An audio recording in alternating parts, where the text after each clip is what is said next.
on how I look.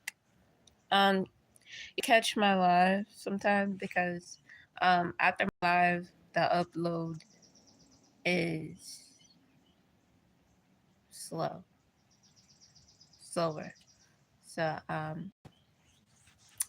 yeah, I'm kind of coming into my power, I guess. Coming into my truth. I got on a gold daisy. I got daisy and two eyes in the back of my head. An owl's eyes. Like, yeah, it's cute. So I'm starting to realize I'm turning into her again. Alright, so this video is about the cave part 2, the magician, and how we discover light and quantum jumping.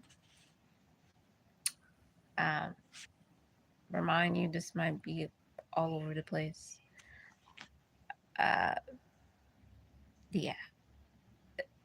It's been some weird ass couple of weeks because I'm trying to move soon, and I got the stuff ready. Like, I got my camper and like truck and shit.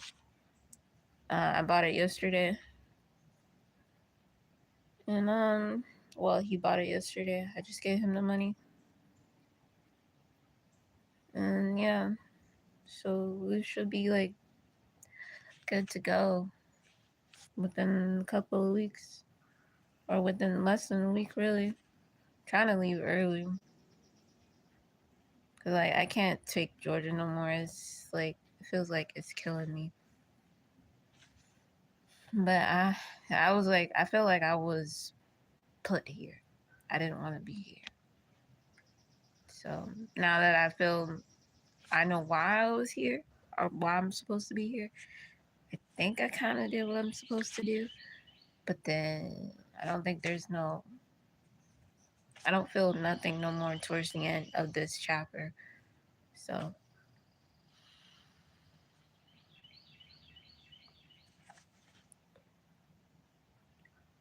I'm still vaping. I'm supposed to stop vaping so I can like create a family or something.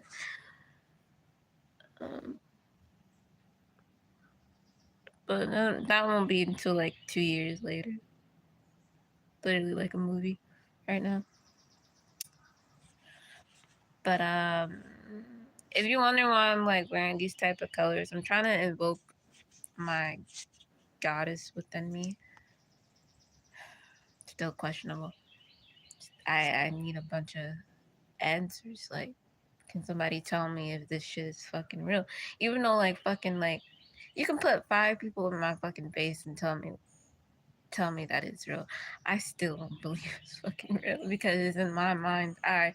But yet my mind eye is like connected to the R's all around, and everybody is tapping into my frequency right now, and a lot of people been coming up to me lately, like they saying, yo, I see you. I'm like, you see me? I'm like, I've been invisible like all my life since I was like a kid, since I was infinite. I was like mostly neglected all my life, so I'm used to being in my darkness or with oneself, even though I'm fighting with oneself, and I don't understand why I'm fighting me, and can nobody really tell me why I'm fighting me. So I might actually get answers from this lady if I ask her, because she sees it, and she told me like it's real, but I just need to know why it's all happening now in this very time moment. Cause like even a couple weeks before all of this went down, if y'all been tapped into the ether and seen the shit that's been going down. A lady, yeah, I remember. It was around March time. No, yeah, towards the end of March, like March 22nd, somewhere around that time. She was teaching me how to drive, and yeah, I was at driving school. So the next time she gave me another lesson, she asked about my gifts, and she said something about a little boy who died in 9/11. And I'm like, yeah, I kind of seen the little boy. Like, who is he? I didn't bother to really ask, but I knew she was gonna tell me it was something that have to deal with me or associated with me, or I could be the reincarnation of that little boy that everybody is seeing, or it's a ghost that's like following me. I don't know. It's hard to for me to grasp of what's going on within my inner circle, really. And I'm like, I'm trying to put pieces together, what makes sense and what resonates. And like now that the fact that everybody can fucking see me, or like y'all saw me, is the fact that y'all let me go on for like so long being in circles. Well, I allowed myself to go on being in circle in a time loop. And I'm learning that parts of my memory was a maze. Like it was a maze within a maze. Until that one night that Eros showed up in my dream. Like he showed up like at least twice. 3 times. Maybe more than that, because the other times he was in disguise. Like he will always have a mask on, or wearing all black, or in a hoodie. And those first couple of years of getting to know this deity, I didn't even know if he was a deity. He never told me until now. Because we're both communicating telepathically, so that's the only way I guess he wants to communicate with me. I'm like, all right, fine, but what's eventually shown in the dark will end up shown in the light. So, just saying. Uh, yeah, during those couple of years when I first encountered with arrows, I didn't even take any drugs or anything because I was very young. I was like maybe four, not four, maybe like I want to say like in my teenage years, like earliest teenage years, like 10 and up. So during my 10th year of birth, when I was 10 years old, sorry, glitch. When I was 10 years old, I'm guessing like he was training me in a way, not really to break me. He had to break me in order for me to gain certain abilities, certain gifts that I have. And there was some nights in that realm where it was painful, but I had to learn that pain in order to understand that pain that's going to happen later on in life. And so I did. And he taught me like how to embrace certain pain. And so yeah. That shit was like, it was sort of like rape, but then not really because I liked it. But then it's something that I needed to happen. And during those times, that he was training me. So I don't like throwing that word around, but it's not like it's not necessarily. Let's just say touch, because the key to unlock you is through touch, and that's very true. The more you touch, the more knowledge you gain from oneself, or you exchange knowledge. But do know that when you're exchanging body fluid with one another, you're also jumping into one's past, present, and future at the same time. And I remember the first time I did that, I was tapping into somebody else's quantum physics, quantum realm. I got stuck within their maze. So it took me a long time to get out of that. See, it's something that had to pull you in order to pull you out. And how I got out of the cave, because something pulled me out, something called for me. Um, I think this lady that I've been speaking with pulled me out from this maze because I was in it for a long time, about 4 years. And 4 years in the maze is like 16 years there. So you lost about like 16 years of your time in space that you could use that energy for something else. But there is a way to reimburse these type of moments. Um, I'm learning it by not by myself, but in my mind's eye.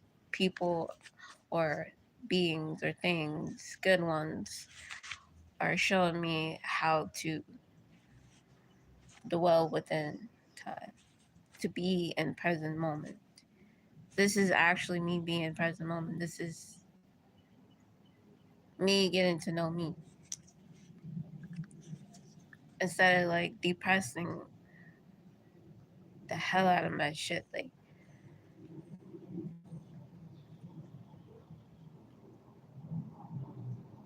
um, there's somebody, but I just literally heard somebody. Anyway, it's probably a deer or something.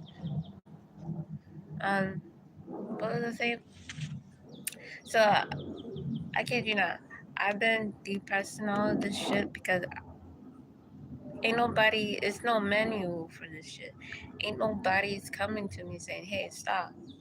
I got you. I can save you. I can teach you the way of how to use your vision, how to use your gift from God." And I'm like, okay, if I got vision, everybody else got vision, right? Don't you think there is a universal connection where everybody can see that one vision from that source? And that's when I created the television, or I visualized the television. I got that shit from the Matrix. When Morpheus and Neo was in the white room, Morpheus was like, "Do you something?" And then a TV popped up, and then he starts to see like 9/11 or some shit like that, or events that was playing throughout the television. So I kept that in my mind, in the back of my head. Remind you, I was like little at this time, like 10 years old, maybe younger than that, before the Matrix was even out. I always vision that same TV. That same TV that I'm seeing is shaping itself now into a flat screen.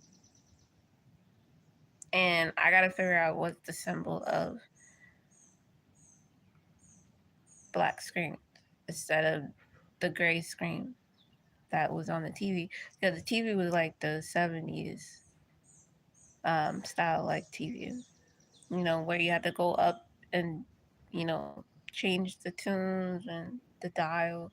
There was no remote. You just gotta go up there. I mean, there was a remote, but it was like one button where you can like, yeah. And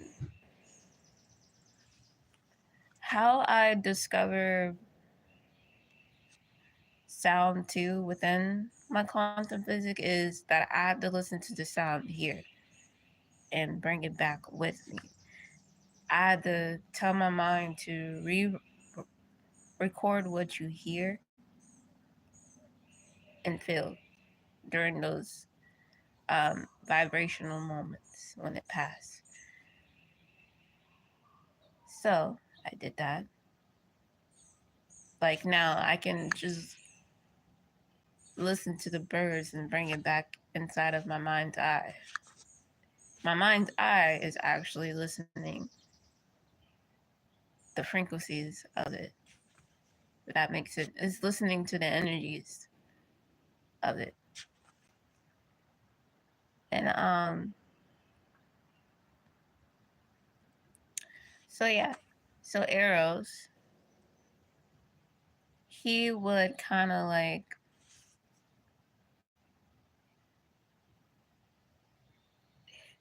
I guess like when he gave me that touch opened up a doorway. It opened up one's mind eye. It opened up vision. It opened up imagination. And as I was exploring the cave, remember, Eros wasn't really speaking to me. He was speaking into my mind when I was in the cave. So now I know who was in the cave. So it makes sense. It's the mirror had flipped when I was going through it. So now it's in reversement. It was the guy that I'm with now in this lifetime, me and him. And then Eros on the outside of our mind. Okay, outside of the cave. Okay. I get it. I get it. So,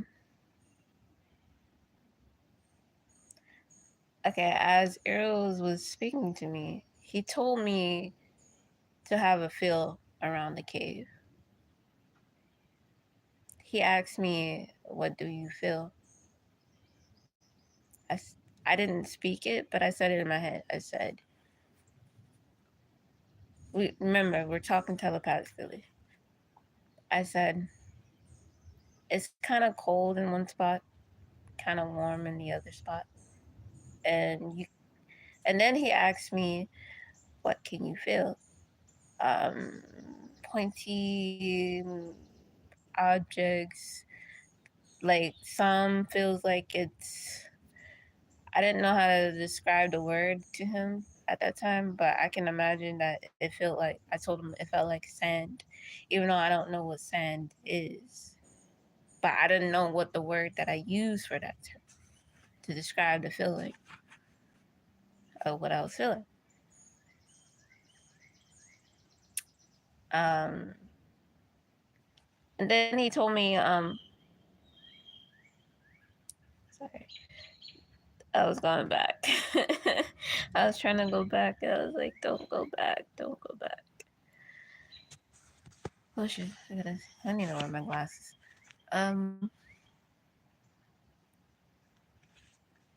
then he told me, what do you hear? I told him something dripping. And I'm like, how do I know what's dripping? And then he gonna tell me, because you're seeing in one's mind eye. And he was like, how did that happen? He said, through a touch. And I told him, when? In your sleep. And he goes, in your sleep. And I'm like, in my sleep? What sleep?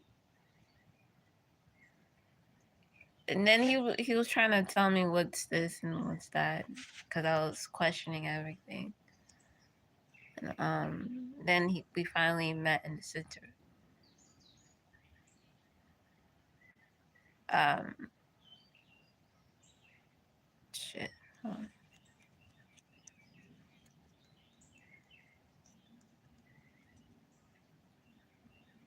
So nights before, well, the next night after that,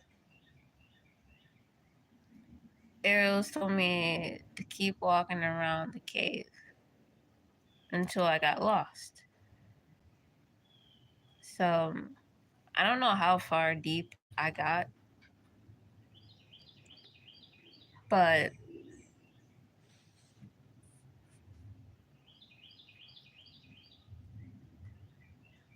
I remember it was a cave. I remember there was a light coming up ahead.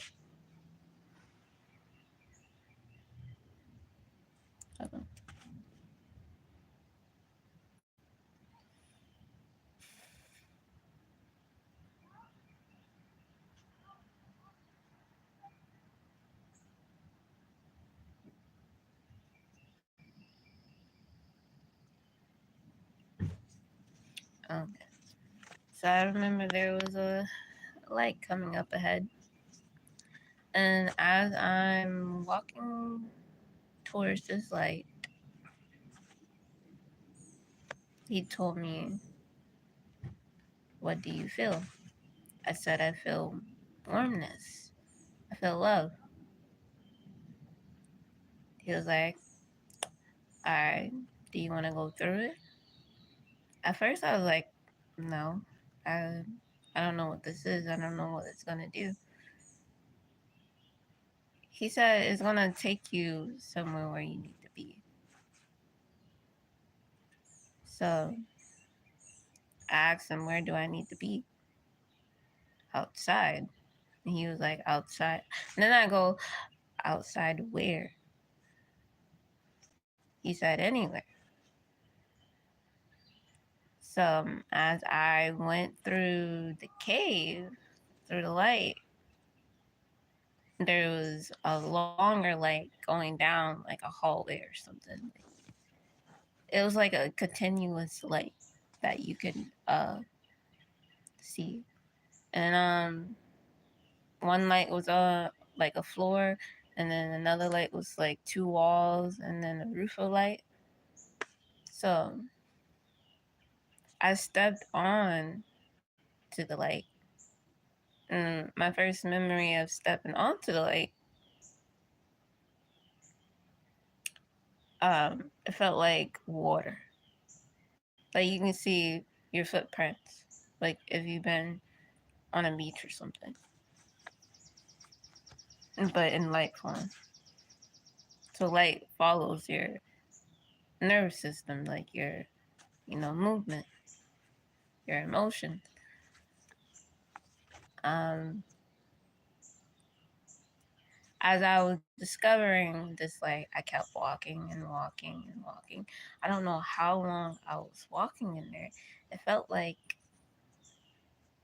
forever until um, I got to a certain point within in that light. I saw a portal. Like some people, portals are doorways. Doorways can be a symbolic of something else. It's a symbol. It's a symbol of a portal, but it opens up a different type of portal. Some portals can open up the past, present, and future depending on what you see first. Like if you're coming out of a cave and you see it like you're about to head into a future like self version of you or something like that. If you're seeing a mirror, you might be reflecting on the past. You might be entering a portal through there. The next one could be like two big ass double doors. That's another form of a door, but it's or like a gate. but that's going into an angelic type realm of you. So it depends on how you enter that or what's been shown to you. Um,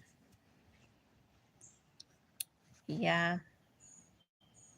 Um, as I'm learning that going within these doors is another door that you got to go through after that one experience, because it's like a maze within a maze. You're never really out of your mind. You're just outside of your mind. You're never really inside of your mind. You're just in, meaning you just entered. You didn't explore the rest. So you're stuck in a particular time and space that does not really does not really resonate with your time, but it's a time of a different version of you outside of that time. It's time within time, like an hourglass. It can go up, it could go down. Um,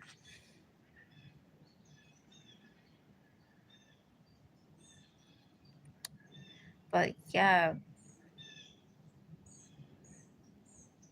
I went through this one door, which was my first memory. And your first memory doesn't define the last memory of you in that time. So there's more of you outside of that time, within time, that you're in, that you're quantum jumping in. So you have your alpha, omega, and, you know, the third embodiment, the Trinity. Um, those itself, three of you, have time within time itself. They have old memories, new memories, past, present, future of themselves. So you can kind of get lost within them if you don't know how to pull yourself back. Visualizing yourself as them as is different than just seeing their past, present, and future. If you are astral projecting as them, whether it's large or small, you're gonna eventually get stuck in a realm that they have the most problem in, have the most unpleasant experience in. And a lot of this shit is coming from our mother. Because in order to get through these gateways to these doors ways, you need a woman, or you need that touch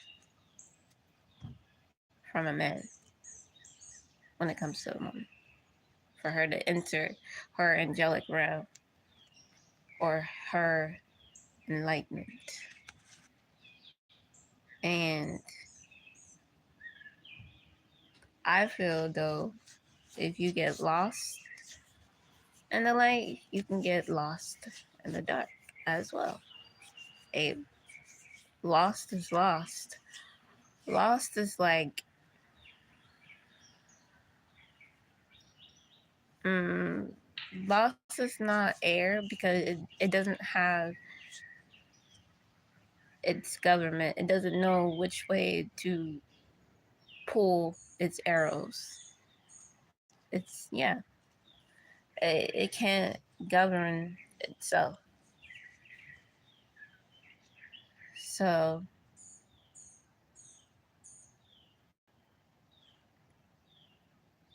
I was like, if you're gonna want to know yourself as the magician is you. It is within your mind and what you think and what you wanted to call it.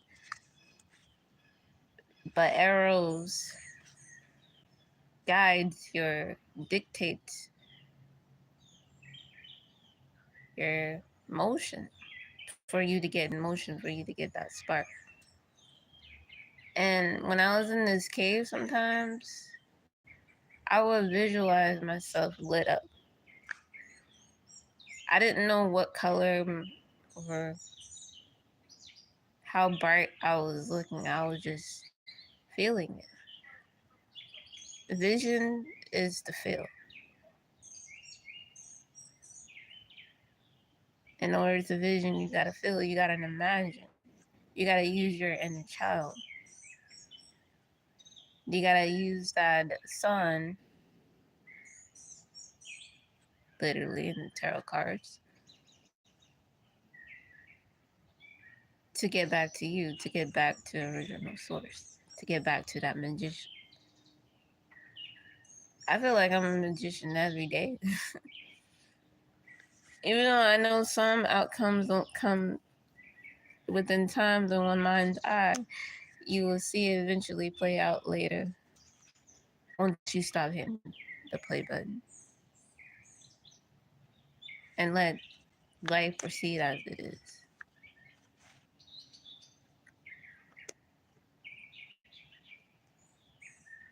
Sometimes, just like how I really tap in was the music.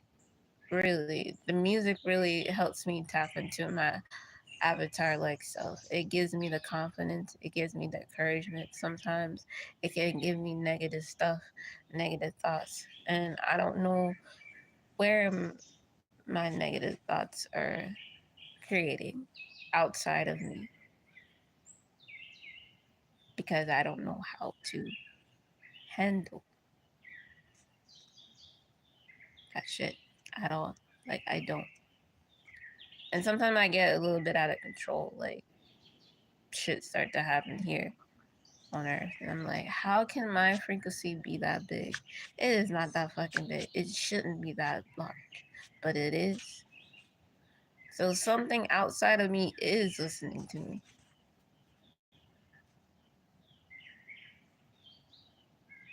Just because it's quiet don't mean it's not observing it. It's listening, it's watching. It takes time for certain things to fall in place as perceived as planned. And I'm like, bro, I gotta get out of Georgia. I'm like, I don't want to die. I don't want to die here. I don't want to die anywhere. I'm not gonna die. I'm actually gonna live finally. It feels like death because you lost something that no longer fits you, no longer suits you. So you're shooting for something greater. You're shooting for enlightenment.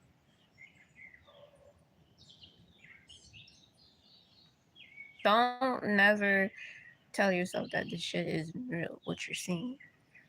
If it didn't pop up in your mind in the first place, why was it there? You gotta ask yourself, like, the obvious question. Even if you think it's stupid, even if you think the answer is dumb, but the answer is there. But anyway, until next time.